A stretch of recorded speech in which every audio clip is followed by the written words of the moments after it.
श्रुतिस्मृतिपुराणानाम् आलयं करुणालयं नमामि भगवत्पादं शङ्करं लोकशङ्करम्। ईश्वरो गुरुरात्मेति मूर्तिभेदविभागिने व्योमवद्व्याप्तदेहाय दक्षिणामूर्तये नमः। वसुदेवसुतं देवं कंसचाणूरमर्दनं देवकी परमानन्दं कृष्णं वन्दे जगद्गुरुं। कृष्णं वन्दे जगद्गुरुं। ఆత్మస్వరూప బంధుగణ మనం భగవత్ భజగోవిందం మనం చూస్తున్నాము. ఇంచుమించుగా 12 శ్లోకములు ఆదిశంకరాచార్యులు చెప్పిన తర్వాత వారి యొక్క శిష్యులు 26వ శ్లోకం వరకు చెప్పారన్నమాట. సో ఇప్పుడు మనం 26వ శ్లోకం చూస్తున్నాం. ఏంటంటే కామం క్రోధం లోభం మోహం. చెప్పండి.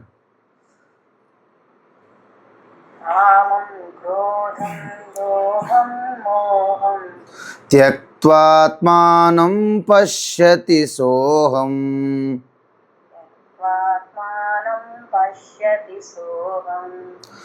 ఆత్మజ్ఞానవిహీన మూఢాః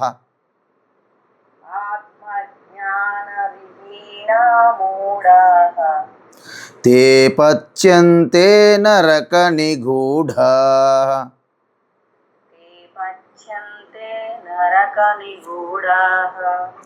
భజ గోవిందం భజ గోవిందం గోవిందం భజ మూఢమతే. భజ గోవిందం భజ గోవిందం గోవిందం భజ మూఢమతే. ఇప్పటి వరకు మనకి అంటే సమదర్శనం చేసే జ్ఞానికి ఈ జగత్తంతా కూడా ఒక నందనవనం, ఒక తపోవనం లాగా ఉంటుంది. ఎందుకు అంటే జగత్తులో ఉన్నదంతా కూడా ఒక్క పరమాత్మయే చైతన్య స్వరూపంగా, అదే రాళ్ళు రప్పలు జడ పదార్థాల్లో ఉనికిగా, చేతన వస్తువుల్లో చైతన్యంగా, ఆనందంగా అనుభూతి చెందిన వారిలో అంటే ఉనికి చేతనము ఆనందంగా ప్రకటమవుతుంది తప్ప అన్నిట్లో కూడా ఒకే పరమాత్మ. ఎలా ఉంది? సూత్రం అంటే ఒక తాడికి పూసలు గుచ్చినట్టు. ఈశ్వర సర్వభూతానాం హృద్దేశేర్జున తిష్టతి. సకల ప్రాణుల యొక్క హృదయస్థానం యందు పరమాత్మే గోచరిస్తుంది. అదేవిధంగా సమం సర్వేషు భూతేషు తిష్టంతం పరమేశ్వరం. అదేవిధంగా అణువణువు సమానంగా పరమాత్మ వ్యాపించి ఉంది. అంటే దాంట్లో ఎక్కువ పరమాత్మ, అక్కడ ఎక్కువ పరమాత్మ దర్శనమిస్తారు. ఆ గుడిలోను, ఆ ప్లేస్లోను, ఆ కొండల్లోను, ఆ ఆశ్రమంలోను, ఆ మహాత్మ దగ్గర ఇలా ఉండదు. నిజానికి సమం సర్వేషు భూతేషు తిష్టంతం పరమేశ్వరం. వినశ్యత్సు అవినశ్యంతం. ఆ నాశనం లేని పరమాత్మ నాశనం అయిపోయినటువంటి శరీరాల ఉపాధుల్లో ఉంటుంది అని తెలుసుకోవాలన్నారు. అందువలన మనం చూసాం శత్రు మిత్రు పుత్రు బంధం ఇవన్నిట్లో కూడా సకల రూపాల్లో సకల బంధనములలో ఇవే ఉంటాయి. అయితే ఇక్కడ మీరు ఒకటి తేడా చూసుకోవాలి. ఒక అమ్మ తన బిడ్డలకి కొన్ని మైదా పిండితో ఏదో చేస్తారు కదా, గోధుమ పిండితో బిస్కెట్స్, ఆ బిస్కెట్ చేశారు. బిస్కెట్ చేసి పిల్లలందరికీ ఇచ్చారు. కానీ బిస్కెట్స్లో డిజైన్ చేశారు. ఒకటి సింహము, ఒకటేమో నక్క, ఒకటేమో కుక్క, ఒకటేమో పిల్లి, ఒకటేమో ఎలుక ఉంటాయి కదా. ఎలుక, పిల్లి, కుక్క, తోడేలు, తర్వాత సింహము ఉంటాయి కదా. ఈ వరుసగా ఉంటాయి నక్క, సింహం. సో ఇవన్నీ ఉంటే ఒకరు ఏం చేశారు, చిన్నపిల్లలు అందరు తీసుకొని తర్వాత నాకు ఎలకొచ్చింది, అయితే ఇంకొకరికి పిల్లి వచ్చింది, నా పిల్లి అయిపోయింది కాబట్టి నీ ఎలక తింటాను అని ఎలక బిస్కెట్ ఉన్న వాళ్ళ మీదకి వెళ్తున్నాడు ఒక అతను. ఇంకొకటి ఏం చేశాడు, నా దగ్గర నక్క ఉన్నది కాబట్టి, లేకపోతే కుక్క నక్క ఉన్నది అనుకోండి, ఆ నక్క నేను నీ పిల్లికి వేటాడుతాను అని ఆ పిల్లి బిస్కెట్ ఉన్నవాడి మీద వెళ్ళి పడుతున్నాడు. ఇంకోటి ఏం చేశాడు, తోడేలు ఉంది, ఆ తోడేలు నీ యొక్క నక్క బిస్కెట్ని నేను ఆ నక్క కాబట్టి నేను తోడేలు కాబట్టి అని ఆయన మీద పడుతుంది. చివరికి ఇంకొక అతను ఏం చేశారు, నేను సింహము, మీ అందరికీ నేనే భక్షిస్తాను, నేనే రాజుని. అంటే ఇవన్నీ ఏ విధంగా వచ్చాయి చెప్పండి. అంటే ఆ నామరూపాలు చూసుకొని ఎలుక, పిల్లి, నక్క, తోడేలు, సింహం ఈ బొమ్మలు చూసుకొని వారి యొక్క పూర్తిగా ఇది పిల్లే, ఇది నక్కే అనే భావంలో ఉన్నారు. అంటే అజ్ఞానం అని అర్థం. అందుకే ఈ విషయం తెలుసుకోవడానికి అన్నీ వదులుకుంటే కానీ మనకి ఈ యొక్క ఆత్మతత్వము బోధపడదు. చూడండి, ఆత్మజ్ఞానం ఏంటంటే మనం ఏమనుకుంటాము, ఏదో జ్ఞానం నాకు రావాలి, నేను తెలుసుకోవాలనుకుంటాం. మీ అందరికీ స్పష్టత ఇస్తున్నాను. ఇప్పుడు ఆత్మజ్ఞానం మీరు కొత్తగా తెలుసుకోవాల్సింది ఏమీ లేదు. ఆత్మజ్ఞానము మీరు కొత్తగా తెలుసుకోవాల్సినది ఏమీ లేదు. ఎందుకు లేదంటే ఆత్మజ్ఞానం అనేది మన స్వరూపము, మనం అదే అయి ఉంటాము. ప్రతి అణువణువు కూడా ఆత్మజ్ఞానము అవ్యక్తము వ్యక్తంగా ఉంటుంది.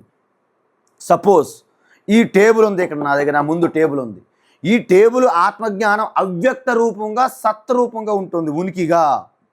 నాలో అదే జ్ఞానం కొద్ది కొద్దిగా ప్రకటమవుతుంది. శబ్దములు నేత్రముల ద్వారా, ఈ యొక్క చెవుల ద్వారా, ముక్కు ద్వారా, నాలుక ద్వారా, స్పర్శ ద్వారా, చర్మము ద్వారా, మనస్సు, బుద్ధి ద్వారా లోపల ఉన్న ఆ అనంత చైతన్య జ్ఞానమే ప్రకటమవుతుంది. కాబట్టి ఇక్కడ కొత్తగా జ్ఞానం పొందేది ఏమి ఉండదు. అందుకే ఏమంటున్నారంటే ఒక మహాయోగి అక్కడికి చాలామంది వస్తున్నారు. అంటే వాళ్ళు వచ్చి మాకు డబ్బులు కావాలి, మాకు ఇల్లులు కావాలి, మాకు కారులు కావాలి, మాకు బంగారం కావాలి, మా పిల్లలకు పెళ్ళిళ్ళు కావాలి, మా బావులు ఉద్యోగాలు కావాలి, రకరకాల కోరికలతో వస్తున్నారు. ఒక వ్యాపారస్తుడు చాలా బిజినెస్ బాగా జరుగుతుంది, ఆయనకి ధనధాన్యాల కొదువు లేదు. ఆయన వచ్చాడు, సాష్టంగా దండ ప్రమాణాలు చేసి, మహాప్రభు, మహాత్మా, నాకు ఆత్మజ్ఞానం కావాలి అన్నాడండి. ఏమన్నాడండి? ఆత్మజ్ఞానం కావాలి. చూడండి, జనరల్గా ఒక మహాత్ముడి దగ్గరికి వచ్చి నాకు మోక్షానికి అవసరమైన జ్ఞానము ఆత్మజ్ఞానం కావాలంటే జనరల్గా ప్రతి మహాత్మ సంతోషిస్తాడండి. ఫస్ట్ ఆఫ్ ఆల్ ఆనందిస్తారు. అమ్మయ్య, ఇంతమంది వాళ్ళ కోరికల కోసం వచ్చారు, కానీ మీరు మాత్రము ఆత్మజ్ఞానం కోసం వచ్చావా, రానాయన కూర్చో అంటారు. అయితే అలా కూర్చున్న తర్వాత సరే, ఆయన దగ్గర మంచి బంగారు ఉంగరాలు, డబ్బులు కూడా లోపల పెట్టుకొని బ్యాగుల్లో పెట్టుకొని వచ్చాడు, ధనవంతుడిగా. ఏమి లేదు, దాపరికం లేదు. అయితే సరేలే, ఈయన సంగతి చూద్దామని ఆ బాబా ఏం చేశారు, యోగి ఆ బ్రహ్మచారి పిలిచి, నాయన పక్కనున్న ఆ చంద్రగుప్త ఉన్నారు ఒక అతను, ఆయన దగ్గరికి వెళ్ళి ఓ 10 రూపాయలు తీసుకురా, మనకు చేయబోదులు కావాలి అర్జెంటుగా అన్నారు. ఆ బ్రహ్మచారి వెళ్ళి చూశాడు. అక్కడ అన్నీ చూసి వచ్చి అడిగాడు, గురువుగారు, ఆ చంద్రగుప్త గారు ఆఫీస్కి, ఇంటికి తాళం వేసి ఉంది. అదేవిధంగా ఆ చుట్టూ ఉన్నటువంటి కొంతమందికి అడిగాను, కానీ ఎవరూ 10 రూపాయలు ఇవ్వలేదు. మరి ఎలా మన పని అవ్వాలంటే ఎలా అంటే, ఇవన్నీ చూస్తున్నాడు ఆ వ్యాపారి, కానీ తన దగ్గరే ఉన్నటువంటి కొత్త నోట్లు, కట్టలు కానీ ఏవి కానీ తీయకుండా అలా చూస్తూ ఇంక గాబర పెడుతున్నాడు. స్వామి, నాకు ఆత్మజ్ఞానం చెప్తాను, కొంచెం తొందరగా చెప్తే నేను వింటాను, మళ్ళీ నాకు వేరే పనులు ఉన్నాయి, తొందరగా చెప్పండి అంటున్నాడు. కానీ ఆ 10 రూపాయలు ఏదో నా దగ్గర ఉంది, ఎందుకు వాటి కోసం వెతకడము, అడగడము అని ఆయన మాట్లాడట్లేదు. అంటే 10 రూపాయలు ఎక్కడ స్వామికి ఇస్తే మళ్ళీ తిరిగి రావో అని భయం. అంటే కనీసం నీ దగ్గర ఉన్న 10 రూపాయలు స్వామివారికి ఇవ్వడానికి నువ్వు అంత ఆలోచిస్తున్నవే, మరి ఆత్మజ్ఞానం ఎలా చెప్తారండి మహాత్ములు మీకు? అంటే నువ్వేమీ వదలలేదు, అన్నీ ఉన్నాయి. ఆత్మజ్ఞానం అనేది కూడా ఒక రకమైనటువంటి రుచి చూస్తారు. అందుకే మనము ఎటువంటి యాక్షన్ చేస్తామో యాక్షన్ కూడా ఏదైతే దానికి పూర్తిగా నిమగ్నమైపోయి దానిలో లీనమైపోయి ఎటువంటి యాక్షన్ ఎటువంటి క్యారెక్టర్స్ వేస్తామో వాటి వలన కలిగే దోషం కూడా మనకు అంటుకుంది. చూడండి, కొంతమంది సినిమాల్లో భయంకరమైనటువంటి హర్రర్ టైప్ ఆఫ్ సీన్లు నటించి నటించి నటించి అంటే హత్యలు, మానభంగాలు, కిడ్నాప్ చేయడము, విషం పెట్టడం, ఇలాంటి రోల్స్ ఎక్కువ ప్లే చేసిన వాళ్ళు ఉంటారు కొంతమంది, విలనిజం టైపు. వాళ్ళందరూ దుర్మార్గులు కానీ సినిమాలో నటించినప్పటికీ ఎక్కువ సార్లు వేసి వేసి వేసి వాళ్ళ యొక్క అంతఃకరణం నుండి వాళ్ళ యొక్క సుప్త చేతనంలోకి వెళ్ళిపోతాయి ఆ సంస్కారం. కాబట్టి వారి యొక్క అసురుల స్వభావం వాళ్ళకి అయిపోయి వాళ్ళ కుటుంబంలో కూడా అనేక రకమైనటువంటి దుఃఖాల బారిన పడుతూ ఉంటారు. మీరు అందరూ అబ్జర్వ్ చేస్తుంది మీ కళ్ళ ముందే చూస్తారు. అందుకే మనం చేసేది ప్రతి ఒక్కటి కూడా ఏ క్యారెక్టర్ అయినా సరే మనం రోల్ ప్లే చేస్తున్నాం ఈ జీవితంలో. ఈ వ్యవహారిక జీవితం కూడా మనకు సినిమా లాంటిదే. ఇదే అసలైన సినిమా అండి. ఇందులో మరొక సినిమా చేసుకుంటున్నాం, అది సబ్ మూవీ అంటారు దాన్ని. సో ఈ విధంగా మనము విషయం మనం మర్చిపోతున్నాము. కాబట్టి ఇక్కడ ఏమంటున్నారంటే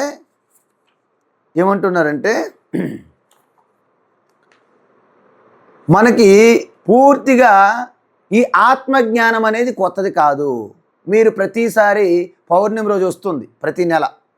ఆ పౌర్ణమి రోజున మీరు పూర్తిగా చంద్రుడిని చూడడానికి ప్రయత్నించండి.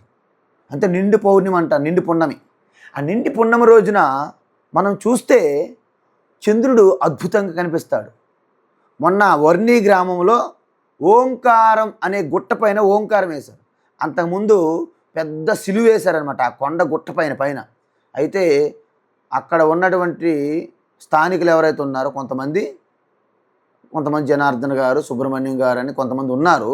వారు దాని మీద చాలా కృషి చేసి ఆ పక్కన ఒక పెద్ద ఓంకార సింబల్ అనేది పెట్టారన్నమాట ఆ గుట్ట మీద.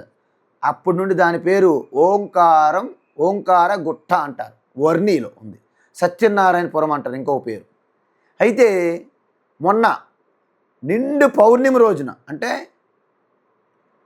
2025 డిసెంబర్ 5వ తేదీన వచ్చింది పౌర్ణమి. ఆ రోజున మన మిత్రుడు బాలస్వామి అంటారు, కన్యస్వామి. ఆయన ఎప్పుడు ప్రతి సంవత్సరం అయ్యప్ప మాల వేస్తారు. ఆయన ఉదయాన్నే వచ్చినప్పుడు ఇక అంటే ఎర్లీ మార్నింగ్ అనమాట, ప్రాతకాలంలో ఆ చంద్రుడు చూడండి అలా కింద కూర్చున్నట్టు ఉంటాడు. సరిగ్గా ఓంకారం వెనకలాగా ఉన్నట్టు ఆ చంద్రుడు ఉన్నాడు. అంటే చంద్రశేఖరుడు అంటే చంద్రుడికి పునఃప్రాణం అందించినటువంటి మహాదేవు ఆ చంద్రశేఖరుడు ఓంకార స్వరూపంగా అంటే అనుసంధానము అయింది, కలిసిపోయింది. అంటే ఓంకారం బిందు సంయుక్తం నిత్యం ధ్యాయంతి యోగినః కామదం మోక్షదం చైవ ఓంకారాయ నమో నమః. ఆ ఓంకార స్వరూపుడు సృష్టి స్థితి లయ కారణమైనటువంటి ఓంకార స్వరూపమే తరువాత మనకి ఆ చంద్రశేఖరుడిగా ధారణ ధరించి చంద్రశేఖరుడిగా ఆ జ్ఞాన ప్రవాహాన్ని సృష్టికి అందిస్తున్నటువంటి గంగాధరుడిగా, అదేవిధంగా ఈ యొక్క సృష్టి ఉన్నటువంటి అహంకారాన్ని, ఆ మాయని, మోహాన్ని, ఆ భౌతిక రూపాలన్నింటినీ నాశనం చేసే త్రిశూలధారిగా, అదేవిధంగా అహంకారం అనే కోరలు తీసేసి దాని యొక్క పూర్తి శాంతచిత్తంగా చేసినటువంటి నాగేంద్ర ధరించినట్టు, అదేవిధంగా ఈ సృష్టిలో ఉన్నటువంటి నెగిటివ్ ఎనర్జీ ఫోర్స్ ఏదైతే ఆ విశ్వముగా రూపంగా ఉందో తన యొక్క కంఠంలో ధరించుకుంటూ ఆ చంద్రుని బయటకు చూపెట్టే ఆ యొక్క చంద్రశేఖరుడు మనకు ఆదర్శము. అందుకే అక్కడ చూడండి మనకి జంతువులు చూడండి, పార్వతీమాత యొక్క వాహనము సింహము, తర్వాత మహాదేవుడి వాహనము వృషభము, సింహానికి వృషభానికి వైరము. అదే వృషభానికి మళ్ళీ ఇంకేదేనికి వృషభం తర్వాత ఇంకేదేనికి ఉంటుంది, వృషభం తర్వాత నెమలి తర్వాత మూషికము. అంటే ఈ జంతువులన్నీ చూడండి. తర్వాత నెమలికి పాముకి వైరం, పాముకిన్ని తర్వాత మూషికానికి వైరం, పిల్లికి మూషికానికి వైరం. అంటే ఇవన్నీ జంతువులు కూడా ఒకదానికొకటి పడదు, కానీ ఆ యొక్క పార్వతీ పరమేశ్వరుల యొక్క సమక్షంలో, అంతే జగన్మాత జగత్పిత సమక్షంలో యావత్ సృష్టి వాటి వాటి స్వాభావికం ఉన్నటువంటి శత్రుత్వం వైరాలు మర్చిపోయి అంత సమానంగా జీవిస్తారు.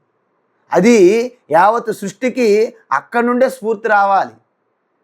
ఏ ప్రాణి తక్కువ ఎక్కువ కాదు. ఒక తల్లి బిడ్డలు తక్కువ ఎక్కువ ఉంటుంది తల్లి దృష్టిలో. తల్లి దృష్టిలో తక్కువ ఎక్కువ ఉండదండి, ఎట్టి పరిస్థితులు ఉండదు. తల్లి దృష్టిలో అందరూ సమానమే. బిడ్డల దృష్టిలో ఉండొచ్చు నేను గొప్పవాడిననే ఒక భ్రమ. కాబట్టి ఈ విధమైనటువంటి మనకి ఈ యొక్క కామక్రోధాలు పోవాలంటే అప్పుడు పున్నమి నాడు చంద్రుడిని చూశారనుకోండి, ఏముంటుంది? ఆ చంద్రుడు ప్రకాశిస్తాడు. కానీ మీ అందరికీ తెలుసు, చంద్రుడు నిజానికి ప్రకాశిస్తాడా? ప్రకాశించడండి. చంద్రుడు కూడా ఒక ఉపగ్రహం లాంటిది. అంటే భూమి చుట్టూ తిరుగుతున్నటువంటి ఉపగ్రహం కాబట్టి దాని మీద కూడా భూమిలాగే అనేక సాయిల్స్, అనేక మెటల్స్ ఉంటాయి. అందుకే ఈ మధ్యకాలంలో చంద్రుడి పైన మనము ఒక శాటిలైట్ పంపించాం. ఆ పాయింట్ని శివశక్తి అని పేరు పెట్టారు. అనే కొన్ని పదార్థాలు కూడా తెప్పించుకున్నాం. అంటే చంద్రుడు ప్రకాశించడానికి వీలు కాదు. మరి ఎలా ప్రకాశిస్తున్నాడు అంటే మనము చూస్తున్నది చంద్రుడే, కానీ చంద్రుడికి ఆ ప్రకాశం రావడానికి కారణము సూర్యుడు. కానీ సూర్యుడి పక్కన ఉన్నాడా? సూర్యుడి పక్కన లేడు. కానీ మనం చూస్తుంది చంద్రుడు అయినప్పటికీ దానికి ప్రకాశానికి కారణం సూర్యుడు ఎలాగని తెలుసుకుంటున్నామో, ఈ యావత్ సృష్టి, ఈ శరీరం కూడా మనం గమనించినప్పుడు ఈ నేత్రములు చూస్తున్నాయి, చెవులు వింటున్నాయి, నోరుతో నాలుగుతో మాట్లాడుతున్నాము. కానీ వీటన్నింటికి నిజానికి నేత్రం తనంతట తాను చూడలేదు, చెవులు తనంతట తానుగా వినలేదు, ముక్కు తనంతట తానుగా వాసన శ్వాస తీసుకోలేదు, నాలుగు తనంతట తానుగా మాట్లాడలేదు, మనసు తనంతట తానుగా సంకల్పలు వికల్పాలు చేయలేదు, బుద్ధి తనంతట తానుగా ఎటువంటి ఆలోచనలు చేయలేదు. వీటన్నిటికీ మనకి అనుభూతిలోకి రాని, మనకు కనిపించని, మనకు తెలియని ఒక శక్తి ఎలాగైతే చంద్రుడి ప్రకాశానికి కారణమో సూర్యుడు, ఆ విధంగా ఈ సకల ఇంద్రియాల వ్యవహారానికి కారణమైనటువంటి శుద్ధ చైతన్యం ఆ సూర్యుని వలె మనకు కనిపించిపోయినప్పటికీ అదే ఈ అన్నిటికీ కారణము. అది తెలుసుకోవాలి. అంటే చంద్రుడిని చూసి, పున్నము నాడు చంద్రుడిని చూసి ఎవరైతే ఇది సూర్యుని యొక్క ప్రకాశం వలన చంద్రుడు ప్రకాశిస్తున్నాడని ఎవరైతే మీరు తెలుసుకుంటారో వారు జ్ఞానులు. అబ్బా చంద్రుడే ప్రకాశిస్తున్నాడని ఎవరైతే అనుకుంటారో వారు నిజానికి జ్ఞానులు కాదు. సో ఈ విధంగా అయితే మనం ఎందుకు అక్కడ నుండి కిందకి జారిపోతున్నాము, ఎందుకు జారి పడిపోతున్నామంటే ఇప్పుడు మీరు ఒకటి గమనించండి. ఏంటి? ఎందుకంటే ధన్యాస్తే పురుష శ్రేష్టా ఏ బుద్ధ్యా కోపముత్థితం నిరుంధతి మహాత్మానః దీప్తమగ్నిమివాంబస. అంటే ఏమంటున్నారంటే మహాత్ములు, సుందరకాండ వచ్చింది రామాయణంలో కూడా. ఇది ఏంటంటే మహాత్ములైన ధీర పురుషులు తమలో పెళ్ళుపుకునే ఆవేశాలు అవన్నిటిని కూడా అలాగా తన లోపల నిగ్రహించుకుంటారు. అంటే ఇంద్రియ నిగ్రహం వలన. ఎందుకంటే మీరు అనుకోవచ్చు మహాత్ములకు అసలు కోపం ఇప్పుడు రాదేమో, వస్తుంది. వారు వెంటనే నిగ్రహించుకుంటారు. ఎందుకు ఈ వ్యర్థం కోపము, సకల ప్రాణుల యందు వ్యాపించి ఉన్నటువంటి విష్ణుయే కదా అని నిగ్రహించుకుంటారు. పైకి మంటలు ఎగిరి పడుతున్నాయి అనుకోండి, సపోజ్ ఫారెస్ట్ ఫైర్ లాగా, మనం ఏం చేస్తాము? ఫైర్ ఇంజిన్ పిలుస్తాం. వాళ్ళు ఏం చేస్తారు? నీరుతో చల్లారుస్తారు. ఆ విధంగానే ఈ యొక్క మహాత్ముల యొక్క కోపతాపాలు కూడా ఒక కర్పూరం వలె ఒక్కసారి జూ అని ఒకసారి ఆగిపోతాయి. కోపం రాదని కాదు, అందరికీ వస్తుంది. కామం క్రోధ అంటే నరకం మరెక్కడో లేదండి, మన దగ్గరే ఉంది. ఎప్పుడు అంటే ఎప్పుడైతే ఆత్మజ్ఞానం లేకుండా జీవించే మూర్ఖులు నరక బాధల్ని ఇక్కడే అనుభవిస్తారు. ఇక్కడే, ఇంకెక్కడో నరకం లేదు. ఎందుకంటే అంధకూపము, కుంభీపాకము అంటారు కదా, మనకి ఏదో సినిమాలు చెప్పారు ఈ రకాలు. ఇవన్నీ రకాల నరకాల బాధలు మొత్తము ఇక్కడే ఉంది. దానికి పరిహారం కూడా ఇక్కడే ఉంది, ఈ భూలోకమే. అంటే నరకం కూడా భూలోకమే, నరక నివారణ పరిహారం కూడా మన భూలోకంలోనే ఉంది. ఎందుకు? కోరికల పరంపర ఫలితంగా అవి తీరే అవకాశం ఉన్న ఉపాధుల్లో మనము ప్రవేశించాల్సి ఉంటుంది. అయితే మనకు కొన్ని కోరికలు ఉంటాయి. నేను భూమి మీద పాకి ఆ యొక్క ఎలుకల్ని, ఆ యొక్క కొన్ని జంతువుల్ని నేను వేటాడాలి అని మీకు కోరిక కలిగింది అనుకోండి, మనిషిగా మీరు భూమి మీద ప్రాకుతూ అవి చేయలేరుగా. అంటే అతి త్వరలో మీరు పాముగా పుడతారు. నా యొక్క దంతములు ఎంతో బిగువుగా ఉండాలి, ఎలాంటిదైనా సరే, ఎలాంటి వల అయినా సరే దాన్ని కటకట నా దంతములతో కొరికేయాలి అంటే మీరు ఇప్పుడు మానవ జన్మగా పని చేయలేరుగా. అంటే మీరు ఎలకగా పుట్టాలి. నేను ఈ జంతువులన్నీ చిన్న చిన్న జంతువులన్నిటికీ భయపడిపోతున్నాను, అలా కాదు, జంతువులన్నిటికీ నేను రాజు అయిపోవాలి అంటే మీరు మనిషిగా జంతువులన్నీ రాజు కాలేరుగా. అంటే ఒక సింహం అవ్వాలి, ఆ ఫారెస్ట్లోని జీవించి జంతువులన్నిటికీ కూడా మీరు రాజుగా అవ్వాలి. అదేవిధంగా కొంతమంది అనుకుంటారు, మందు తాగేవాళ్ళు, మందు బాబులు, నేను నిరంతరం మందు నాకు కావాలి అంటే ఇప్పుడు మీకు మందు చుట్టూ ఉండదు కదా. తర్వాత ఎప్పుడైనా సరే ఒక బార్ రెస్టారెంట్ మధ్యలో ఉంటారు మీరు యజమానిగా, నిత్యం మీ చుట్టూ అంతా బాటిల్సే, అవి చూసుకోవడము, ఆ స్మెల్ చూసుకోవడం, ఇవన్నీ కోరికలు అనమాట. అంటే మనలో తీరని కోరికలు ఎప్పుడైతే ఉంటాయో వాటి వల్లనే మనకు జన్మలు వస్తాయి, అనంతమైన జన్మలు ధరించాల్సి వస్తుంది, వాటికి సంబంధించిన శరీరాలు మనము పొందాల్సి ఉంటుంది. అలా ఈ పుట్టడము, కర్మలు చేయడము, కోరికలు కర్మలు చేయడము, వాటి ఫలాలు అనుభవించడం, మళ్ళీ చనిపోవడం, మళ్ళీ పుట్టడం, ఇదంతా ఒక సైకిల్ అనమాట. ఇది నరక నిగూఢ. అందుకే మనకి పురాణాలు ఏం చెప్పారండి, 84 లక్షల రకాల జీవులు ఉన్నాయి. చూసుకోండి, 84 లక్షల జీవులు. మానవ జన్మ అనేది ఆఖరి జన్మ. మళ్ళీ ఆఖరి జన్మ నుండి కూడా మళ్ళీ మీరు అలాంటి కోరికలు అంటే పిల్లి, ఎలుక, నక్క, కుక్క, అనేక జంతువుల్లాగా ఏను కోరికలు, ఇలాంటివి, ఇంకా దోమ, ఇలాంటివే కోరికలు కోరుకునే ఏమవుతుంది, మీరు వైకుంఠపాలే ఒక ఆట చూసుంటారు చిన్నప్పుడు. అంటే 98, 97కి వెళ్ళేసరికి కూడా మళ్ళీ ఒక్కసారి పాము మింగేస్తుంది, పాము నోట్లో పడతారు మీరు. అంటే ఈ కోరికలనే నోట్లు పడితే, ఈ కోరికలనే పాము నోట్లు పడితే ఎక్కడ పడతారు, మళ్ళీ ఒకటికి వస్తారు. సో ఈ విధంగా మీరేంటి అనేక రకాల ఆ కోరికలకు అనుగుణంగా మీరు శరీరాలు పొందాల్సి ఉంటుంది. సపోజ్ కుక్క జన్మ ఎత్తారనుకోండి, ఏంటి ప్రతి ఒక్కడు చీచీ కొడుతుంటారు, అవసరమైతే కర్ర దెబ్బలు కాస్తారు. సపోజ్ నేను కుక్కని ఎందుకు అవుతాను, నేను మంచి ఇప్పుడు సంక్రాంతికి వస్తాయి కోళ్ళ పందాలు జరుగుతాయి, మన గోదావరి జిల్లాల్లో దివిసీమ, కోనసీమల్లో బాగా జరుగుతాయి, గుంటూరు అవన్నీ. కాబట్టి మీరు కోడి వేయాలనుకోండి, కోడో మేకో ఏమవుతుందండి, అలాంటి మంచి మంచి పండుగలకి మీరు మటన్ అవుతారు, మటన్ కైమా. సో ఇలాగా అంటే ఇలాగా ఇంతకు ముందున్న పుణ్యపాపాలు సాలవన్నట్లు మళ్ళీ పాపాలు చేసుకుంటూ పోతారన్నమాట ఈ జన్మలో కూడా. అందువలన మీరు ఎప్పుడు బయటపడతారు చెప్పండి. సో బయటపడే అవకాశమే లేదు. కాబట్టి ధనవంతుండగు మానవుడు కడగన్ ధర్మోపకారంబులన్ ఘనతం చేయకయుండెనేని యమలోకంబు సూచీముఖం బను నా దుర్గతి బట్టి త్రోచినిదిగా పైనున్న భూతంబటం చూచు పాశంబులను పట్టి కట్టి నదిలో నొప్పింతు ప్రత్యుగ్రులై. చూసారా, అంటే ధర్మకార్యాలు, దాన ధర్మాలు చేయకుండా, ఇతరులకి ఎటువంటి ఉపకారం చేయకుండా ఏమి చేయరు. ధనం కూడబెడితే ఏమవుతుందండి, చనిపోతారు. అప్పుడు మీరు దాచుకున్న ధనము పరుల పాలవుతుంది. అప్పుడు మీరు ఎక్కడికి వెళ్తారు, సూచీముఖ అనే నరకంలో పడేస్తారట. అక్కడ భయంకరమైన యమకింకరులు డబ్బులు కాపలా ఉన్న దెయ్యమా అంటే మిమ్మల్ని నిందిస్తారు. అంటే ధనాన్ని పోగు చేసుకొని కాపలా ఉన్నావు కదా నీ జీవితం అంతా అని మనల్ని దెప్పు పొడిచి మనల్ని తాళ్ళతో కాళ్ళతో బంధించి ఆ యొక్క సూదులతో గుచ్చుతుంటారట యమలోకంలో. సో ఇవన్నీ ఎందుకు చెప్పారంటే, యమలోకమా నరకమా నేను చెప్పడం నా ఉద్దేశం కాదు. అంటే భయంకరమైనటువంటి బాధలు మీరు అనుభవిస్తారు. ఎందుకు, మీకు అవకాశం ఇచ్చారు, దాన ధర్మాలు చేసే అవకాశం, కానీ మీరు చెయ్యలేదు.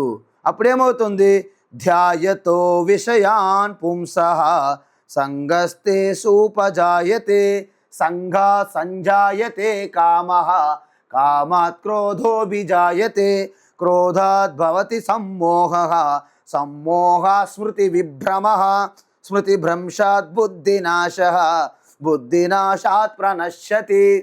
అందువలన భగవద్గీతలో కృష్ణ పరమాత్మ అద్భుతమైనటువంటి మనకి ఒక నిత్యంలాగా చెప్పారు స్టెప్స్. ఏంటా స్టెప్స్, ఇప్పుడు ఏదైతే ధ్యాయతో విషయాన్ని పుంసః, మీరు పదే పదే ఆ విషయాలను కానీ ఆ ఆలోచనలు కానీ ఏదైనా సరే పదే పదే ఒక వ్యక్తిని కానీ ఆ సంబంధం గురించి కానీ ఆ యొక్క వస్తువు కానీ పదే పదే పదే దాని మీద ఆలోచిస్తే మనకేమవుతుంది? ధ్యాయతే పుంసః సంగము, దాని మీద అటాచ్మెంట్, అది నాకు కావాలి, ఆ అటాచ్మెంట్. సో సంగస్తే ఉపజాయతే, సంగాద్భవతి కామః, అప్పుడేమవుతుంది? కోరిక కలుగుతుంది, అది నాకు సొంతం కావాలి. సొంతం కలిగితే ఏమవుతుంది? దానికోసం అనేక మంది కూడా కోరుకుంటారు కదా. అప్పుడు ఎవరైనా అడ్డుకున్నారనుకోండి, మీకు క్రోధం వస్తుంది. సపోజ్ నువ్వు దాన్ని దక్కించుకున్నావు అనుకోండి, మనకంత లోభం, మరింత కావాలి. సో ఎవరైనా మధ్యలో అడ్డుకున్నారనుకోండి, క్రోధం అయితే ఏమవుతుంది? నీ యొక్క బుద్ధి అంతా కూడా కప్పేస్తుంది. సమ్మోహ అంటే క్రోధాద్భవతి సమ్మోహ అంటే ఈ మోహం అనేది పొగలా కప్పేస్తుంది. సమ్మోహ స్మృతి విభ్రమ, కాబట్టి నీ జ్ఞాపక శక్తి, నీ యొక్క మెమరీలో ఉన్నదంతా కూడాను ఆ టైంకి పని చేయదు. ఎలాగైతే కర్ణుడి యొక్క విద్య అంత మర్చిపోయాడు అప్పుడు ఆ సమయానికి, కాబట్టి ఈ స్మృతి అనేది మర్చిపోతుంది. స్మృతి భ్రంశాత్ బుద్ధినాశ, ఎప్పుడైతే మీ స్మృతి పోయిందో అప్పుడు బుద్ధి నాశనం అయ్యింది. అయితే బుద్ధి నాశనంతో ఏమవుతుంది? ప్రణశ్యతి, సంపూర్ణ సర్వనాశనం అవుతుంది. ఇది భగవద్గీతలో భగవాన్ శ్రీకృష్ణ చాలా స్పష్టంగా చెప్పారు మనకి. ఇప్పుడు మనము ఈ యొక్క మెయిన్ భజగోవిందం అనేది అయిపోయిందండి. సో మెయిన్ భజగోవిందం అయిపోయింది కాబట్టి ఇప్పుడు మనం ఏం చేస్తామంటే ఒకటే మనకిప్పుడు ఏంటి, ఇక్కడ కన్క్లూడింగ్ అంటారు భగవాన్ శంకరాచార్య, ఇవి కన్క్లూడింగ్ చేస్తున్నారు. ఏంటిది అంటే చదవండి, శ్లోకం చదువుదాం. గేయం గీతా నామ సహస్రం, గేయం గీతా నామ సహస్రం, ధ్యేయం శ్రీపతి రూపమజస్రం, ధ్యేయం శ్రీపతి రూపమజస్రం, నేయం సజ్జన సంగే చిత్తం, నేయం సజ్జన సంగే చిత్తం, దేయం దీనజనాయ చ విత్తం, దేయం దీనజనాయ చ విత్తం, గేయం గీత భజ అవునండి. గేయం గీతా నామ సహస్రం, ధ్యేయం శ్రీపతి రూపమజస్రం, గేయం గీతా నామ సహస్రం, ధ్యేయం శ్రీపతి రూపమజస్రం, నేయం సజ్జన సంగే చిత్తం, దేయం దీనజనాయ చ విత్తం, భజ గోవిందం గోవిందం భజ మూఢమతే. చూడండి, ఇది జీవితంలో మనందరం కూడా పాటించవలసిన విషయం. ఏమిటంటే నిరంతరము ఆ యొక్క దేవుని సన్నిధిలో మన ప్రార్థన చెయ్యాలి. ఏంటి ఇక్కడ గేయం గీత నామ సహస్రం అంటే భగవద్గీత విష్ణు సహస్రనామము ప్రతిరోజు మనము కొద్దో గొప్ప పారాయణం చేస్తూ ఉండాలి అని ఒక నిర్దేశం చేస్తున్నారు. ఇప్పుడు శంకరాచార్య ఇక్కడ నుండి మనకి ఏం చెప్తారంటే, మనకి ఒక హోంవర్క్ అంటారు పిల్లలకి, అంటే ఇది మీరు అభ్యాసం చెయ్యాలి అని మనకి కొన్ని సూచనలు ఇస్తున్నారు అన్నమాట. అవి మనం పాటించాలి ప్రతిరోజు. ఏంటవి? గేయం గీత నామ సహస్రం, నామ సహస్రం అంటే విష్ణు సహస్రనామాలు, అదేవిధంగా భగవద్గీత, ఈ రెండు కూడా నిత్య నిరంతరము మనము పారాయణం చేసుకోవలసినవి అని అర్థం. అదేవిధంగా ధ్యేయం శ్రీపతి రూపం అజస్రం, ఇక్కడ అజస్రం అంటే అనంతం అని అర్థం. అజస్రం అంటే ఏంటి? అనంతం. అంటే శ్రీపతి అంటే ఎవరు? విష్ణువు యొక్క, అంటే దేవదేవుడు గోవిందుని యొక్క అనంత రూపాన్ని అంటే విశ్వరూపాన్ని అర్థం. ధ్యేయం ధ్యానించాలి అంటే భగవద్గీతలో చెప్పినటువంటి 11వ అధ్యాయం ఏంటి? విశ్వరూప సందర్శన యోగము అంటారు. అంటే ఏమిటంటే మిమ్మల్నే మీరు ఫస్ట్ తీసుకోండి. ఏదైతే ఈ నేత్రములు ఉన్నాయో సూర్యచంద్రులుగా ఉన్నాయి. మొత్తం తల స్వర్గం వరకు ఉన్నది. ఈ తల ఏంటి? స్వర్గం వరకు వ్యాపించి ఉంది. పాదములు పాతాళలోకం వరకు. ఈ యొక్క నాభి ఇదంతా కూడాను భూమండలం అంతా వ్యాపించి ఉంది. అదేవిధంగా ఈ చెవులు దిగ్దేవతలు. అదేవిధంగా ఈ యొక్క నాసికారంధ్రములు అశ్విని కుమారులు. అదేవిధంగా ఈ నాలుక అగ్నిదేవుడు.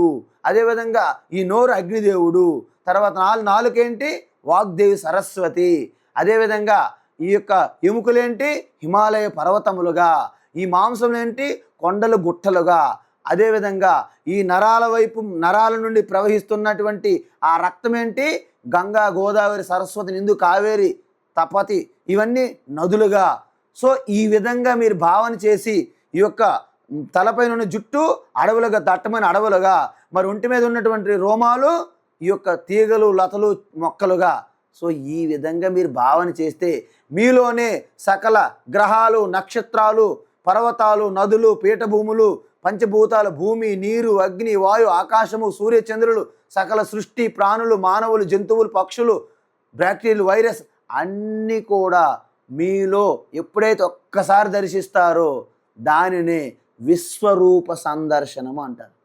అందుకే అర్జునుడికి ఆ సమయంలో ఉన్నటువంటి పురాణాలలోనూ చరిత్రలోనూ జరిగిపోయినవి, జరగబోయేవి, జరుగుతున్నవి అన్నీ కూడా ఒక్క స్థానం యందు ఊహించడాన్ని అది ఈశ్వరుని యొక్క విశ్వరూపంగా పరిగణిస్తారు. ఆ విధంగా మీరు ధరిస్తే, నిరంతరం ఆ ధ్యానం మీరు చేస్తే మీలో ఈ చిత్త విశాలత పెరిగి మీ యొక్క హృదయం అనేది విశాలంగా మారి ఈ సృష్టి అంతా నా స్వరూపమే అంటే విరాట రూపాన్ని మీలోనే మీరు దర్శించగలుగుతారు. అదే విరాట రూపాన్ని నా యందు దర్శించమని శ్రీకృష్ణ పరమాత్మ అర్జునుడికి సలహా ఇచ్చారు. సో అదేవిధంగా ధ్యేయం శ్రీపతి రూపమజస్రం. అదేవిధంగా నేయం సజ్జన సంగే చిత్తం. అందువలన ప్రతిరోజు కానీ, వారానికి ఒక్కసారి కానీ, నెలకి 2-3 రోజులు కానీ మీ జీవితంలో సజ్జన సాంగత్యం అనేది తప్పనిసరి చెయ్యాలి. సత్పురుషుల యొక్క సాంగత్యం అనే జీవితంలో లేకపోతే మన జీవితంలో వెలుగు ఉండదు. మనం ఇంటిలో ఎంత చీకట్లో ఉంటే, మీరు చీకటి పోవడానికి ఒక గదిలో చీకటి ఉంది, ఆ డోర్ తీస్తే చీకటిగా ఉంది. అమ్మగారు ఏం చేశారంటే, చీకటి పోవాలంటే ఏం చేయాలంటే వెంటనే విష్ణు సహస్రనామం పారాయణ చేద్దామన్నారు, కుదరలేదు. తర్వాత జపం చేశారు, కుదరలేదు. తర్వాత అనేక రకాల చీపురు తీసుకొచ్చి మొత్తం చీకటి కొట్టారు కింద మీద, అయినా చీకటి పోలేదు. రకరకాల ఇంకొకరు పిలిచారు, దానం చేద్దామా, అయినా చీకటి పోలేదు. అన్నదానం చేశారు, అదే గోసేవ చేశారు, పూజ చేశారు. ఎన్ని చేస్తున్నా ఆ గదిలో చీకటి పోవడం లేదు.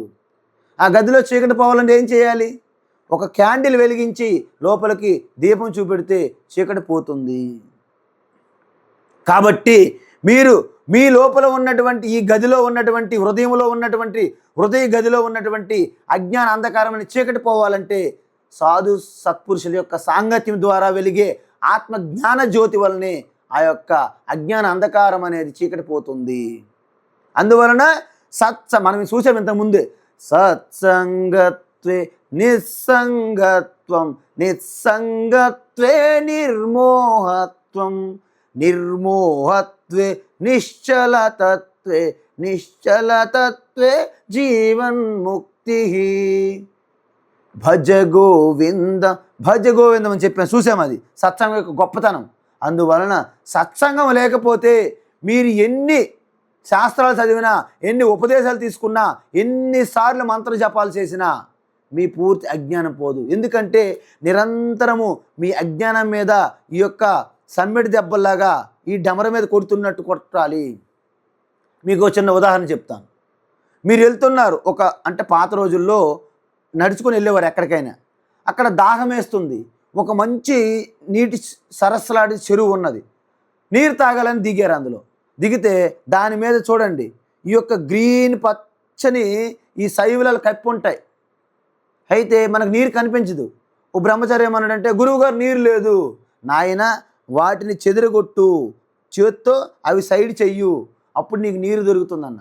సరే, ఇలా చేత్తో తీసేసరికి లోపల మంచి నీరు ఉంది, తాగారు. ఇలా తీసుకొని తాగి మళ్ళీ చేసేసరికి మళ్ళీ కలిసిపోయాయి.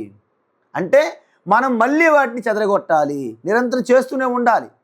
చూడండి, చిన్నపిల్లలు ఎలాగైతే సముద్ర తీరములో ఇల్లులు కడితే ఆ కెరటాల వలన కొట్టుకుపోతాయో, మనం చేస్తున్న సాధన కూడా మన యొక్క వ్యవహారంలో జరుగుతున్నటువంటి ఈ కామ, క్రోధ, లోభ, మోహ, మదమాశ్చర్యాల వలన ఆ తెలిసినటువంటి అనుభూతి జ్ఞానము మళ్ళీ కరిగిపోతుంటుంది. అందుకే పదే పదే దాని మీద దృష్టి సారించాలి. అదేవిధంగా మనం ఎంత గొప్ప ఆ ఆత్మస్వరూపములాగా సుగంధం పుష్టివర్ధనం, మీరు సుగంధ పరిమళాలు వెదజల్లి ఆత్మస్వరూపం అయినప్పటికీ ఒక చందనం గంధము నీటిలో నానబెట్టారు. ఒక రోజు నానబెట్టి రాత్రంతా ఆ నీటిలో పెట్టి ఉదయం తీసి చూస్తే దుర్గంధ వాసన వచ్చింది. దాని అర్థం ఏంటి? చందనం దుర్గంధం అయిపోయిందేనా? కాదు. దాన్ని కాస్త ఎండలో పెట్టి మళ్ళీ రంగదీస్తే ముందుకి వెనక్కి ఆ పైన పరపోయి మళ్ళీ సుగంధం వస్తుంది.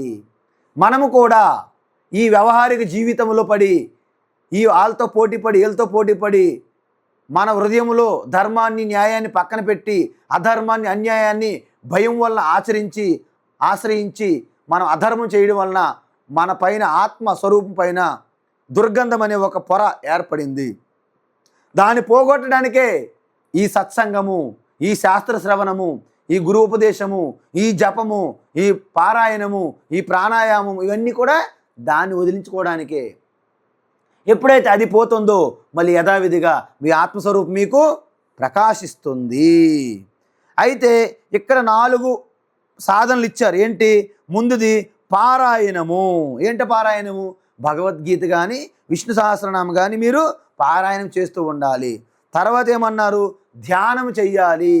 అంటే చూడండి, 10వ అధ్యాయంలో నదుల్లో గంగా నదిని, పర్వతాల్లో హిమాలయాల్ని, జంతువుల్లో సింహాన్ని, అసలు దైత్యుల్లో ప్రహ్లాదుడిని, ఋషుల్లో భృగు ఋషిని, మునుల్లో వ్యాసుడిని, పక్షుల్లో గరుత్మంతుడిని, అంటే ప్రతి గోవుల్లో కామధేనువు, అంటే ప్రతి రూపములో కూడా పరమాత్మ ఉన్నాడని చెప్పడానికే 10వ అధ్యాయం విభూతి యోగంలో చెప్పారు. సో అందుకే నిరంతరం మన స్వాధ్యాయము విడిచిపెట్టకూడదు. మేము తైత్రీయ ఉపనిషత్తు చదివేటప్పుడు దాంట్లో చెప్తారు, ఋతం చ స్వాధ్యాయ ప్రవచనే చ, సత్యం చ స్వాధ్యాయ ప్రవచనే చ, తపశ్చ స్వాధ్యాయ ప్రవచనే చ, దమశ్చ స్వాధ్యాయ ప్రవచనే చ, శమశ్చ స్వాధ్యాయ ప్రవచనే చ, అగ్నయశ్చ స్వాధ్యాయ ప్రవచనే చ, అగ్నిహోత్రం చ స్వాధ్యాయ ప్రవచనే చ, అతిథయశ్చ స్వాధ్యాయ ప్రవచనే చ, మానుసం చ స్వాధ్యాయ ప్రవచనే చ, ప్రజాచ. అంటే ఇలాగన్నీ చెప్పుకుంటూ ఇవి ప్రతిరోజు చేయాల్సినవి, ఒక్కసారి చేయడం వలన కాదు, ప్రతిరోజు చెయ్యాలి. సో అదేవిధంగా దానం గురించి చెప్పారు, ధ్యానం గురించి చెప్పారు. ఏంటి? శ్రద్ధయా ధ్యేయం, అశ్రద్ధయా ధ్యేయం, శ్రియా ధ్యేయం, హ్రియా ధ్యేయం, భియా ధ్యేయం, సంవిదా ధ్యేయం.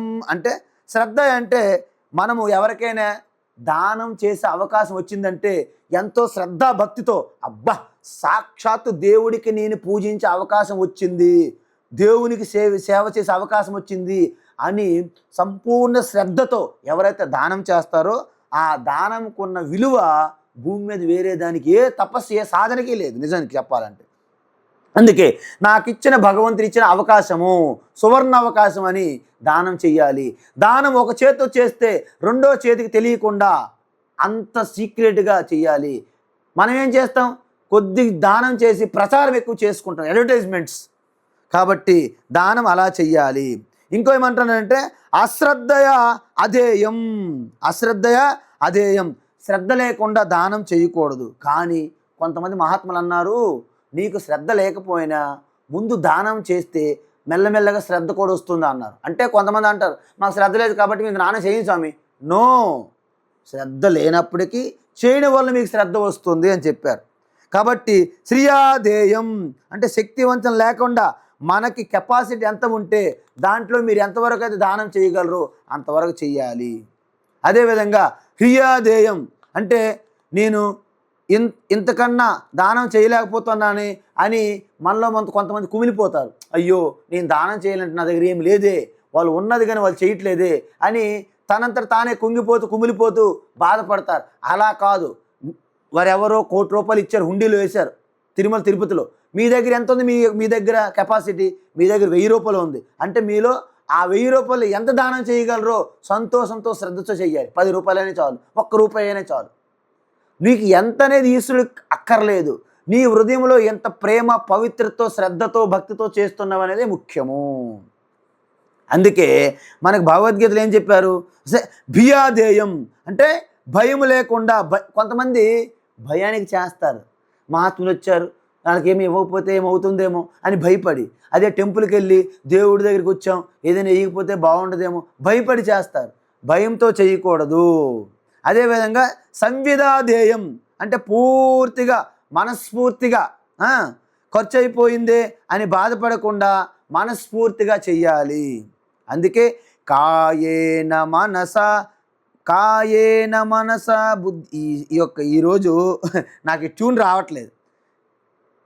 ధర్మక్షేత్రే కురుష కాయేన మనసా బుద్ధ్యా కేవలైరింద్రియైరపి యోగినః కర్మ కుర్వంతి సంగం త్యక్త్వాత్మశుద్ధయే. అంటే కాయేన మనసా బుద్ధ్యా కేవలై ఇంద్రియైపి అంటే నీ యొక్క శరీరం ద్వారా, మనసు ద్వారా ఇంద్రియ త్రికరణ శుద్ధి అంటారు మన వాళ్ళు. ఈ త్రికరణ శుద్ధితో ఏ స్థాయిలో అయినా సరే దాన్ని మనము తపస్సుగా భావించి చెయ్యాలి. నీ కాళ్ళు చేతులతో ఏదైనా ఎవరికైనా సాయం చేయాలనుకోండి, చెయ్యాలి. నీ యొక్క ఒక మాట ఎంతోమందికి ఉత్సాహాన్ని నింపుతుంది. వారి భయాన్ని నుంచి బయటికి తీసుకొస్తారు, అభయం. అందుకే ముందు మనము శంకరాచార్య చూడండి, ముందు భజగోవిందం చెప్తూ ఓ మూఢుడా అన్నాడు. తర్వాత ఆత్మచింతన చెయ్యి భ్రాత, ఓ బ్రదరా, ఓ స్నేహితుడా అని చెప్తూ లాస్ట్కి మీరు ఎక్కడైతే భయపడిపోయి ఇక దూరం వెళ్ళిపోతారో అని నీకేం భయం లేదు నేనున్నాను అని అభయాస్తం కూడా ఇవ్వాలి. కాబట్టి ఈ విధంగా భగవద్గీత, విష్ణు సహస్రనామాలు అనేది నిరంతరం స్వాధ్యాయం అంటారు దీనికి. అందుకే మన దగ్గర కొంతమంది స్వాధ్యాయ గ్రూపులు ఉన్నాయి. అంటే నిరంతరం పారాయణ చేయడం అని అర్థం. తర్వాత సజ్జన సాంగత్యం అనేది విడిచిపెట్టకూడదు. అదేవిధంగా ఎవరైతే దీనులు ఉన్నారో, ఎవరైతే అనాథులు ఉన్నారో, ఎవరైతే వారు స్వతహాగా వారి కాళ్ళ మీద వారు నిలబడలేక ఉన్నారో వారిని గుర్తించి వారికి మీరు శక్తి వంచన లేకుండా చేదోడు వాదోడుగా నిలబడాలి. సో ఈ విధంగా మనము అనేక రకాల సాధనలు నిరంతరం చేసుకోవాలని సాధనలు ఇవి. ఏదో ఒకసారి చేసి వదిలేసింది కాదు. మీరు ఇంకొకటి చూడండి, మనం ఏమనుకుంటాము, చూడండి, వనేరనే శత్రుజలాగ్ని మధ్యే మహానవే పర్వతమస్తకేవా సుప్తం ప్రమత్వం విషయం స్థితం వా రక్షంతి పుణ్యాని పురాకృతాని. ఇది ఎంత అద్భుతం అంటే ప్రతి ఒక్కరికి తెలియాలి. మనం ఏమనుకుంటాము, మన పిల్లలు ఎక్కడికైనా పంపిస్తే వీళ్ళందరూ మనకున్న బంధువుల వలన, మనకున్న డబ్బుల వలన, మనకున్న అధికారం వలన వీళ్ళు రక్షణ పొందుతారనుకుంటున్నారు. అది అబద్ధం. వనములో అడవిలో ఉన్నప్పుడు మీకు ఎవరు రక్షిస్తారు? యుద్ధములో ఉండేటప్పుడు మిమ్మల్ని ఎవరు రక్షిస్తారు? శత్రువు మధ్య ఉండేటప్పుడు మిమ్మల్ని ఎవరు రక్షిస్తారు? జలములోను, నీటిలోను, అగ్నిలో మధ్య ఉండేటప్పుడు మిమ్మల్ని ఎవరు రక్షిస్తున్నారు? అదేవిధంగా ఈ యొక్క సముద్రంలో పడినప్పుడు మిమ్మల్ని ఎవరు రక్షిస్తారు? అరణ్యాల్లో పర్వతాల మధ్య ఉన్నప్పుడు మిమ్మల్ని ఎవరు రక్షిస్తారు? అంటే అర్థం ఏంటి?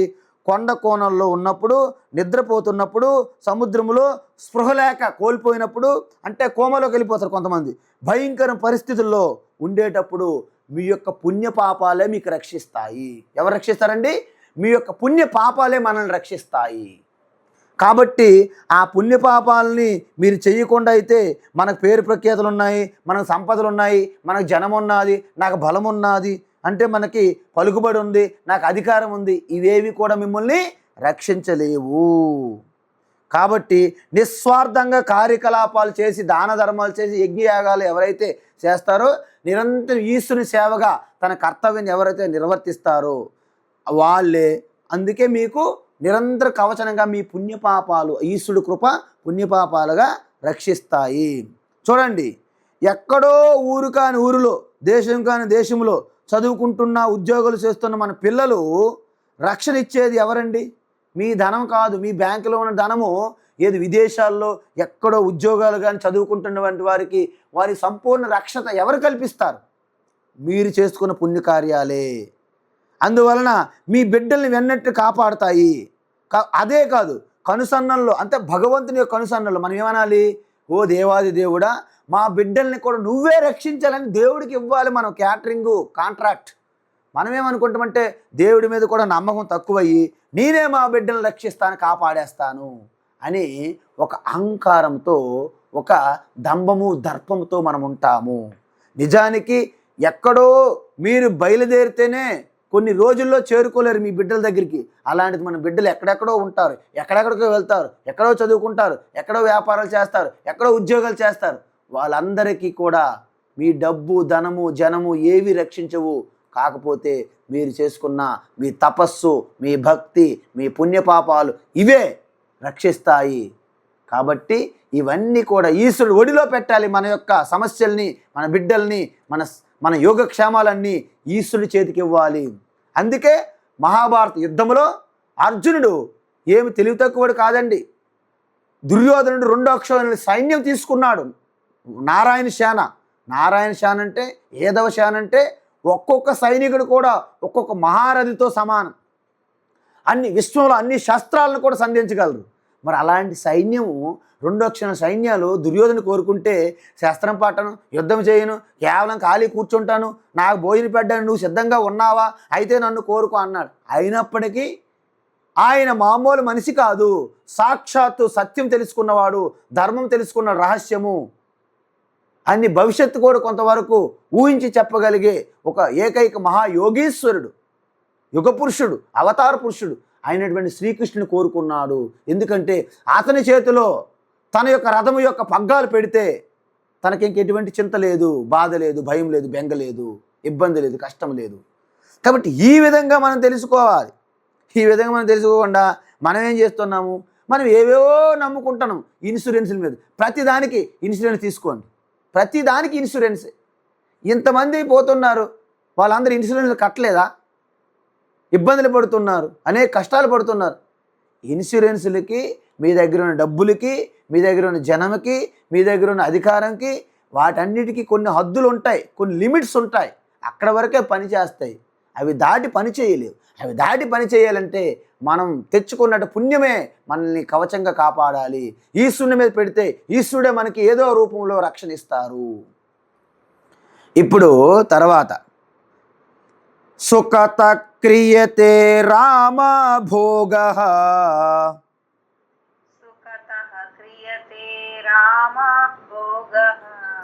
పశ్చాదంత శరీరే రోగ.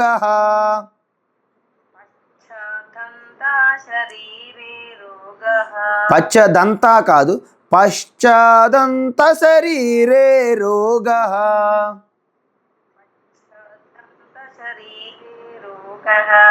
యద్యపి లోకే మరణం శరణం,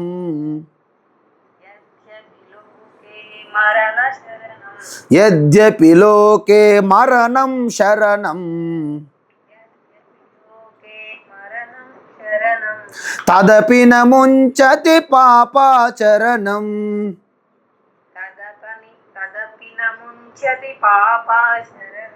భజ గోవిందం భజ గోవిందం గోవిందం భజ మూఢమతే.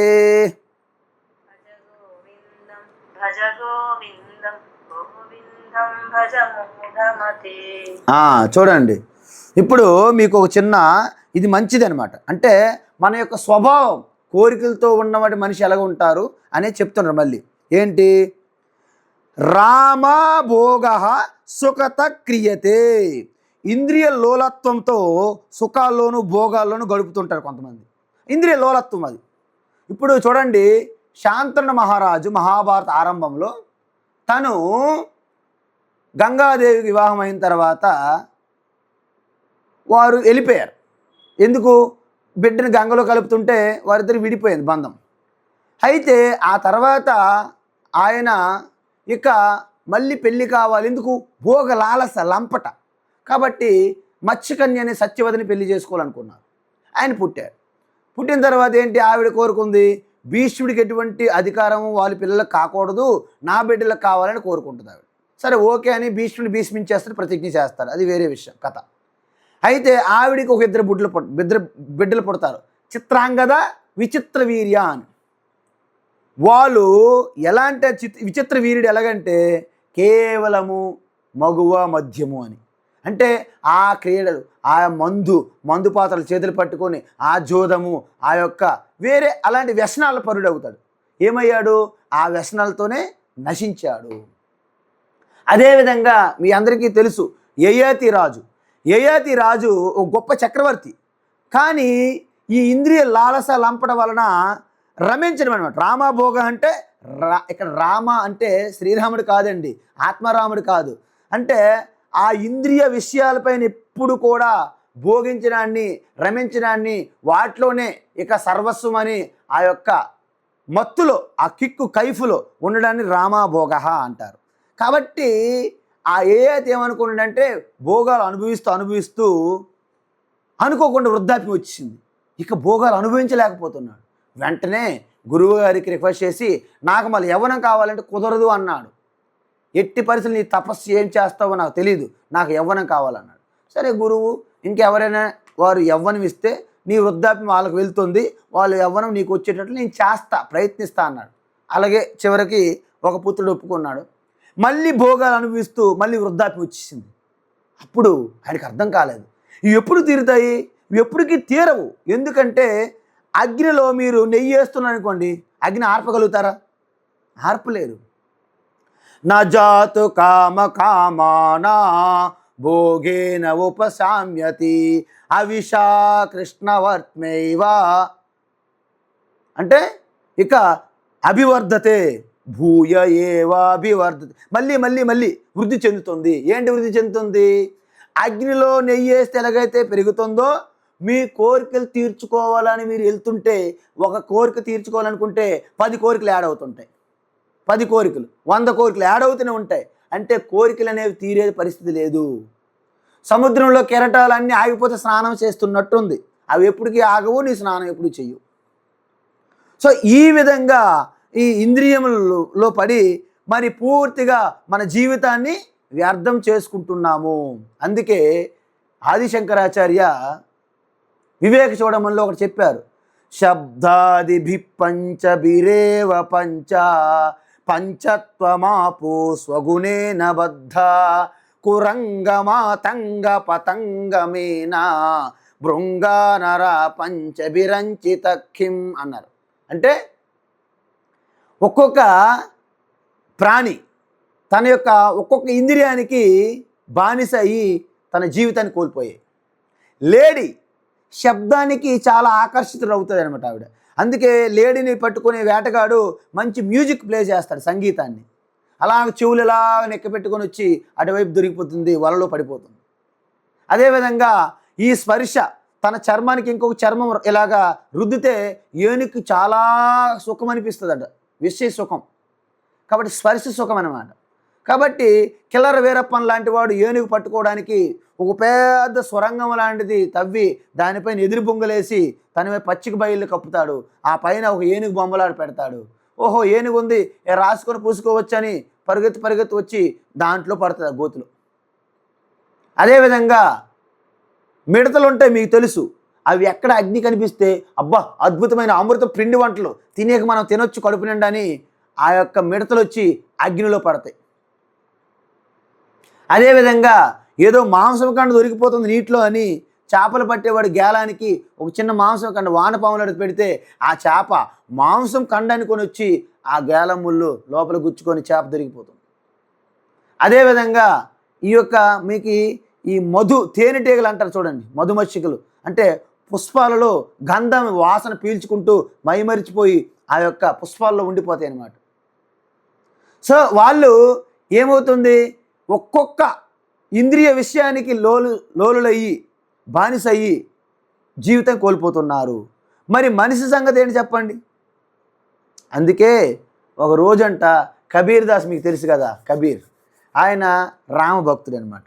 సో రామభజనలు పాడుకుంటూ వెళ్తుంటే ఒక్కసారి ఇల్లు తన భిక్షకి వెళ్ళినప్పుడు ఒక దేవదాసులు ఉండేవాళ్ళు, అప్పుడు నర్తకులు అంటే నాట్యం చేసేవాళ్ళు ఆ రోజుల్లో.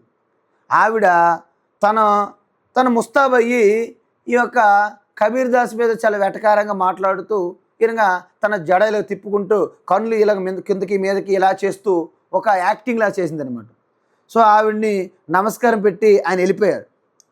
కొన్నాళ్ళకి అక్కడ నుంచి ఆ ఊరు నుండి మళ్ళీ భిక్షకి వెళ్తుంటే అక్కడ శ్మశానంలో ఒక డెడ్ బాడీ కాలుతుందనమాట. అయితే అడిగాడంట, ఎవరు అది అన్నారంట. పలాయన నర్తకి అండి, ఆవిడ చాలా దీర్ఘంగా క్షయవ్యాధితోని బాధపడుతూ ఈ మధ్యన చనిపోయారు అన్నాడు. ఓహో అవునా అంటే, అంతకు మునుపు తన యొక్క ఆరోగ్యంగా ఉన్న రోజుల్లో తన శరీరాన్ని అంతా నేనే గొప్ప అందర సౌందర్యాల రాసినని విర్రవీగినటువంటి ఆవిడ ఈరోజు శ్మశానంలో ఆవిడ కపాలం పైన కాకులు కావు కావుమంటున్నాయి. అర్థమైందా? అంటే దాని అర్థం ఏంటండి? ఇక్కడ ఉన్న ఆ కాకులు మనకు చెప్తూనే ఒక సందేశం ఇస్తున్నాయి. మీరు చూస్తున్నటువంటి ధనధాన్యాలు, పుత్రమిత్రులు, బంధువులు, బాంధవ్యాలు, మీ యొక్క ఆస్తులు, మీ యొక్క వాహనాలు, ఈ బంగారము, నగలు, డబ్బు, ధనము, అధికారము, ఈ మనుషులు, వీళ్ళెవరు కూడా శాశ్వతము కావు కావు కావు కావు అని కాకులు ఎలాగైతే అక్కడ అరుస్తున్నాయో మనకు స్పష్టంగా చెబుతున్నాయి. ఇవేవి శాశ్వతం కావు కావు కావు కావు అని కాకులు అరుస్తున్నాయి. కానీ మనము ఆ సందేశాన్ని మనము అర్థం చేసుకోలేకపోతున్నాము. కాబట్టి ఈ విధంగా మనం ఏం చేస్తున్నాము?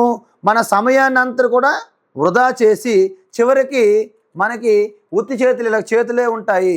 ఎందుకు? అప్పుడు చేతులు ఆల్రెడీ కాలిపోయిన తర్వాత ఆకులు పట్టుకుంటే ఏమి లాభము, గుడ్డ పట్టుకుంటే ఏమి లాభము? చెయ్యి కాలకముందే మనము పట్టుకొని దిగాలి. అందుకే ప్రకృతిలోని భోగాలన్నింటినీ అనుభవించాలని తాపత్రయపడుతూ ఉంటాం. కానీ ఆ పక్కనే మన సర్వస్వాన్ని సంగ్రహించి శక్తిని సంపూర్ణంగా హరించి పక్కన పారేస్తుందని మనకు తెలియదు ఈ కాలం. అందుకే హరతి నిమేషాత్ కాల సర్వమని మాకురు ధనజన యవ్వన గర్వం అని మనం చూసాం. మాకురు ధనజన యవ్వన గర్వం హరతి నిమేషాత్ కాల సర్వం. ఈ సునామీ వచ్చింది 2004లో. ఆ చుట్టుపక్కల ఉన్నటువంటి మేడలు మిద్దులు కట్టుకున్న వాళ్ళు పరిస్థితి ఏమైందండి? క్షణములో హరించేసింది మొత్తము. కాలగర్భంలో కొట్టుకుపోయారు. సో ఈ విధంగా మనము పూర్తి స్థాయిలో మనకు కావాల్సింది ఏంటంటే, ఎప్పటి వరకు అయితే మనకి అంగములు, మన అవయవాలు ఆరోగ్యంగా ఉన్నాయో అప్పుడే మనము శాశ్వతమైనటువంటి పరమపదాన్ని పట్టుకోవాలి. లేకపోతే మన మూన్నాళ్ళ ముచ్చటే అని కుక్కతోక పట్టి గోదావరి ఈదినట్లుగా మన జీవితం వ్యర్థమైపోతుంది. వెనక్కి తిరిగి చూసుకుంటే సంవత్సరాలు 50, 60, 70 మనం సాధించింది 0, బండి 0. కాబట్టి ఇక్కడ మళ్ళా ఏం చెప్తున్నారంటే, ఓకే, మనం చనిపోయే ముందు మనం ఎలా ఉండాలంటే, వైద్యరాజ నమస్తుభ్యం యమరాజ సహోదర యమస్తు ప్రాణాన్ హరతి వైద్యో ప్రాణాధనాని చ. చూడండి, ఒక భక్తుడు కొంత హాస్యాస్పదంగా రాశారు. ఇది ఏంటంటే, మనం ఎప్పుడైతే ముందు జాగ్రత్తకి మనము డాక్టర్ దగ్గరికి వెళ్తాం, హాస్పిటల్కి, మీ కొద్దో గొప్ప మీ ఆరోగ్యం బాగానే ఉంది, మీ యొక్క కన్ఫ్యూజన్, మీ టెన్షన్స్, మీ భయం వలన మీకు ఏదో జరిగిందని ఒక టెన్షన్ మొదలయ్యింది. ఎప్పుడైతే ఆ హాస్పిటల్ గడప దాటారో అప్పుడు మీరు వాళ్ళ చేతులు పడిపోయారు. వాళ్ళు ఏమంటారంటే టెస్టులు చేసుకోమంటారు. రకరకాల డయాగ్నోస్టిక్ సెంటర్స్లోకి వెళ్ళి అనేక రకాల టెస్టులు రాసి, ఇక అంత బాగున్నా అతి త్వరలో నీకు రాబోతుందని కూడా భయపెడతారండి. భవిష్యత్తులో నీకు ఇలాగైపోతుంది అలాగైపోతుందని బిల్లులు మాత్రం వాసిపోతాయి అన్నమాట. అందుకే అప్పుడు ఏమంటాడంటే, ఓ యమరాజా, యమధర్మరాజా, నీకు నమస్కారము. ఎందుకంటే నువ్వు ఆఖరికి మా ప్రాణాలను హరిస్తావు, కానీ ఈ వైద్యులు ఉన్నారు చూడండి, మా ప్రాణాలని, మన ధనాన్ని అన్నిటిని హరిస్తున్నారు. అదేవిధంగా మనకి మనస్సు ఉంటుంది, చంచలమైన కోరికలతో నిండిన మనస్సు. ఆ మనస్సుకు ఒకడు అంటున్నాడు, ఓ యమరాజా, నువ్వు ఆఖరి క్షణంలో వచ్చి మా మృత్యాన్ని తీసుకెళ్తావు, కానీ అదేవిధంగా ఆ శ్మశానంలో ఆఖరికి శవాన్ని కాలుస్తుంది, కానీ జీవితాంతం కూడా నా హృదయంలో కాలుస్తుంది ఈ కోరికలతో నిండిన మనస్సు అని మనసు కూడా చేవట్లు పెడుతున్నాడు. అదేవిధంగా అధర్మపరులైనటువంటి ఈ యొక్క హాస్పిటల్స్, ఈ యొక్క మాఫియా నడుస్తుంది. ఈ మెడికల్ షాపుల వాళ్ళు, డయాగ్నోస్టిక్ సెంటర్స్ వాళ్ళు, హాస్పిటల్స్ వాళ్ళు, వీళ్ళంతా కుమ్మక్కయి చాలా మాఫియా నడుస్తుంది.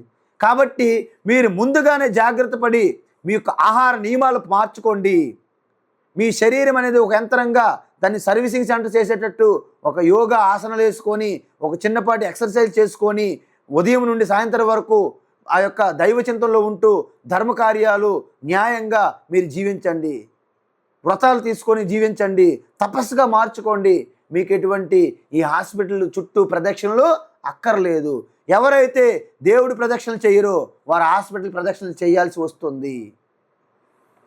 సో ఈ విధంగా మనము దీపం ఉండగానే ఇల్లు చక్కబెట్టుకోవాలి. ఆ విధంగా మనకి అన్ని అవకాశాలు వచ్చినప్పుడే వాటిని అందిపుచ్చుకోవాలి. సో ఇప్పుడు ఇక లాస్ట్ మనకి ఒక మూడు శ్లోకాలు ఉన్నాయి. ఎన్ని ఉన్నాయంటే ఒక 3 శ్లోకాలు మిగిలాయి. సో 3 శ్లోకాలు రేపు మనం చెప్దాం. ఇది చాలా ఇంపార్టెంట్ శ్లోకాలు ఉన్నాయి, అందువల్ల ఇప్పుడు స్టార్ట్ చేయలేదు. కాబట్టి మీకు ఈవేళ మెసేజ్ ఏంటంటే, మనం సమయం ఆసన్నం అయిపోతే ఏమీ చేయలేము. చూడండి, మనకి మామూలు రాత్రి కంటే ప్రతిరోజు రాత్రి పగలు వస్తాయి. మామూలు రాత్రి కంటే గ్రహణం పట్టింది అనుకోండి, సూర్యగ్రహణం కానీ చంద్రగ్రహణం, ఆ గ్రహణం సమయంలోనే ఎక్కువ భయము. కాబట్టి మనకి మామూలుగా మరణం వస్తే అందరూ చనిపోతారు, పుడుతున్నారు, ఓకే. కానీ మనము బ్రతికుండగానే మనం అనేక కష్టాలు, ఇబ్బందులు, బాధలు కలిగినప్పుడు ఆ పరిస్థితి వేరుగా ఉంటుంది. అందుకే ప్రతి ఒక్కరూ చనిపోతే పటుక్కుమని చనిపోవాలి. కానీ నేను ఇలాగ డెత్ బెడ్ మీద ఇలాగ బెడ్ రిడీన్గా ఇలాగ అలా ఉండకూడదు.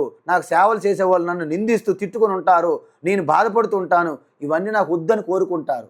మరి అలా జరగాలంటే ఆ యొక్క ముక్తిని, అదేవిధంగా ఈ యొక్క మాయని, మోహాన్ని నాశనం చేసే ఈశ్వరుని మీరు ఆశ్రయించాలి.